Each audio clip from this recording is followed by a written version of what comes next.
चौथी पास राजा की इस कहानी में एक नया अध्याय जुड़ा है, जिसके बारे में चर्चा करने के लिए आज की ये प्रेस वार्ता बुलाई गई है। और ये अध्याय है चौथी पास राजा, देश के राजा के ऐशो आराम की।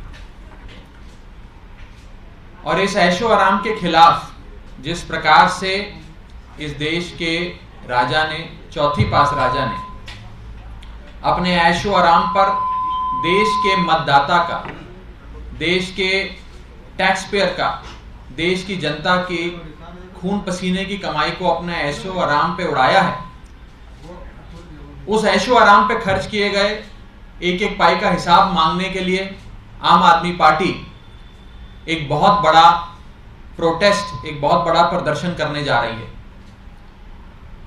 लेकिन प्रोटेस्ट और प्रदर्शन की विस्तार से चर्चा करने से पहले चौथी पास राजा के ऐशो आराम पर क्या क्या खर्च किए गए उस पर चर्चा करनी अति आवश्यक हो जाती है।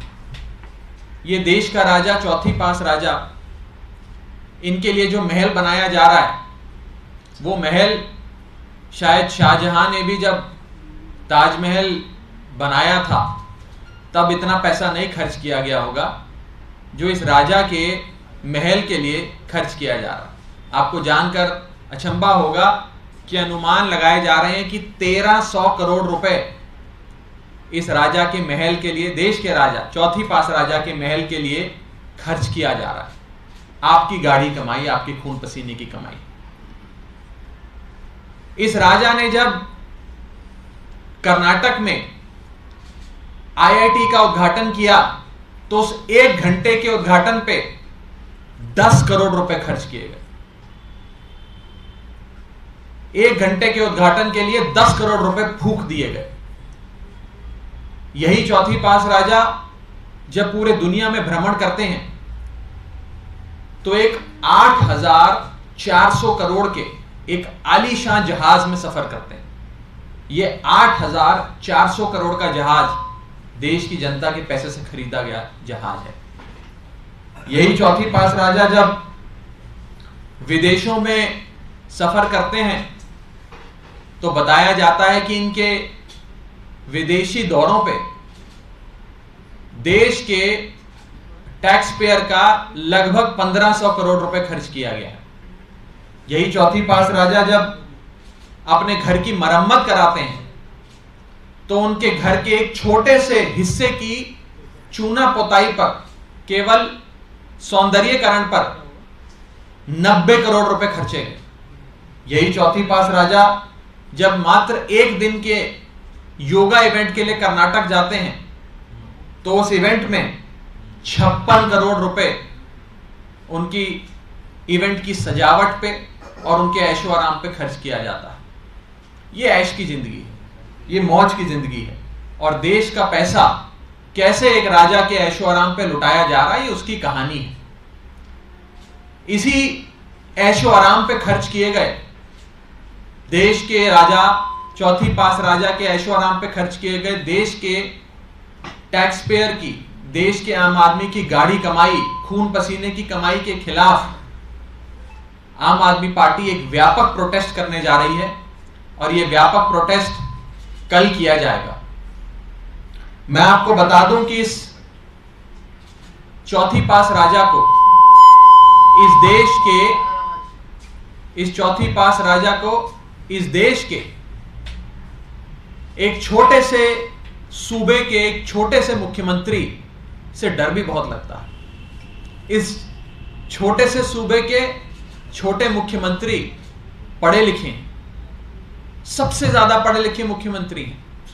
और उस मुख्यमंत्री से इस राजा को, चौथी पास राजा को बहुत डर लगता है। डर इसलिए लगता है क्योंकि ये सबसे ज्यादा पढ़े लिखे मुख्यमंत्री अपने सूबे में खूब तरक्की कर रहे हैं, खूब बढ़िया काम कर रहे हैं। इनकी जनता खुश है, जनता वाहवाही करती है क्योंकि इस छोटे से सूबे के छोटे से मुख्यमंत्री ने चौथी पास राजा की नाक के नीचे रहते हुए बहुत सुंदर मोहल्ला क्लिनिक बनाया, जहां पर लोगों की दवा इलाज बिल्कुल मुफ्त है, लोगों का शानदार इलाज होता है। इसी मुख्यमंत्री ने आलीशान स्कूल बनाए जहां गरीब आदमी का बच्चा पढ़ता है, जहां गरीब से गरीब आदमी के बच्चे को भी विश्व स्तरीय शिक्षा दी जाती।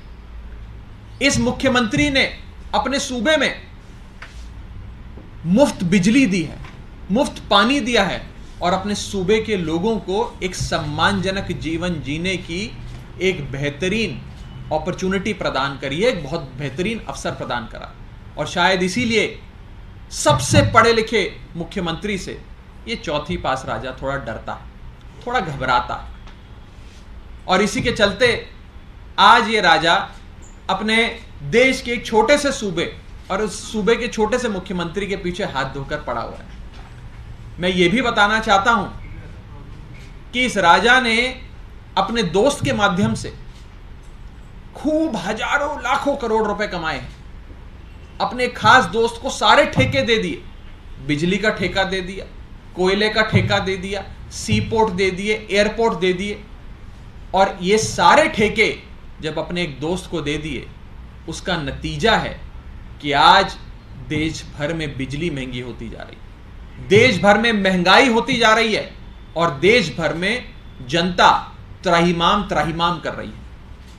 जब ये राजा चौथी पास राजा देश का राजा नहीं बना था तो पेट्रोल 55 रुपए बिका करता था। आज उस देश में पेट्रोल 100 रुपए प्रति लीटर बिकता है। इस राजा के राजा बनने से पहले डीजल 45 रुपए प्रति लीटर बिका करता था। आज वो डीजल 90 रुपए प्रति लीटर बिक रहा है। पहले दूध 36 रुपए प्रति लीटर जनता को मिला करता था, आज वो दूध 60 रुपए प्रति लीटर हो गया। पहले सीएनजी गैस 40 रुपए प्रति यूनिट प्रति केजी मिला करती थी, आज इस राजा के आने के बाद सीएनजी 80 रुपए प्रति लीटर बिकती। सिलेंडर 400 रुपए प्रति लीटर, 400 रुपए प्रति सिलेंडर मिला करता था, आज वो सिलेंडर 1100 रुपए प्रति सिलेंडर हो गया। जनता त्राहिमाम त्राहिमाम कर रही है और ये इस राजा की अनोखी देन है कि आज उसके देश की जनता को इस महंगाई के आलम में आधार कार्ड की नहीं, उधार कार्ड की आवश्यकता पड़ गई। मैं फिर से कहूंगा, आधार कार्ड की नहीं, उधार कार्ड की आवश्यकता पड़ गई। और इस राजा ने ये देश की तमाम बुनियादी वस्तुओं को महंगा तो कर दिया, लेकिन इस महंगाई से जितना भी पैसा इकट्ठा हुआ वो सारा अपने ऐशो आराम पे खर्च किया। कभी 1300 करोड़ का महल बनाया, कभी 8400 करोड़ का जहाज खरीदा, कभी मात्र एक घंटे के उद्घाटन में 10-10 करोड़ रुपए खर्च कर दिए, कभी विदेशी यात्राओं पे 1500 करोड़ रुपए खर्च कर दिए, कभी अपने घर के एक हिस्से की चूना रगड़ाई पे 90 करोड़ रुपए खर्च कर दिए। यानी कि देश के खजाने को अपने ऐशो आराम पे खूब लुटाया और उसी के चलते आज देश में त्राहिमाम त्राहिमाम। आम आदमी पार्टी इस चौथी पास राजा के ऐशो आराम पे खर्च किए गए देश के मतदाता की गाढ़ी कमाई और देश के खजाने को लुटाए जाने के खिलाफ एक बहुत बड़ा प्रदर्शन कल करने जा रही है और देश की जनता, दिल्ली की जनता इस प्रदर्शन में अवश्य जुड़ेगी और हिसाब मांगेगी अपनी एक एक कमाई का, एक एक पैसे की कमाई का। कहाँ होगा? दिल्ली में होगा या पूरे देश में? पीएम हाउस के बाहर भी प्रदर्शन? आपको इसकी सारी जानकारी कुछ ही देर में मुहैया कराई जाएगी, कहाँ पर होगा, कैसे होगा और किस स्तर पे होगा, इसकी जानकारी थोड़ी देर में आप सबसे साझा करा जाएगी। राघव, एक सवाल और था। दिल्ली सरकार लगातार कल्चर को प्रमोट कर रही है, हिस्टोरिकल मॉन्यूमेंट्स को बचा रही है, लेकिन एक खबर ये आई है कि दिल्ली जल बोर्ड के सीईओ है, उनके घर को बनाने के लिए 15वीं शताब्दी का तोड़ दिया गया। दिल्ली जल बोर्ड के जो उपाध्यक्ष हैं वो इस पर जवाब देंगे। मुझे इतनी निटी-ग्रिटीज़ में दिल्ली जल बोर्ड के एक जो आप बात कर रहे हैं उसकी जानकारी नहीं है। मैं चाहूँगा कि एक इन्फॉर्म्ड रिस्पॉन्स आपको इस पर मिला जाए। Thank you.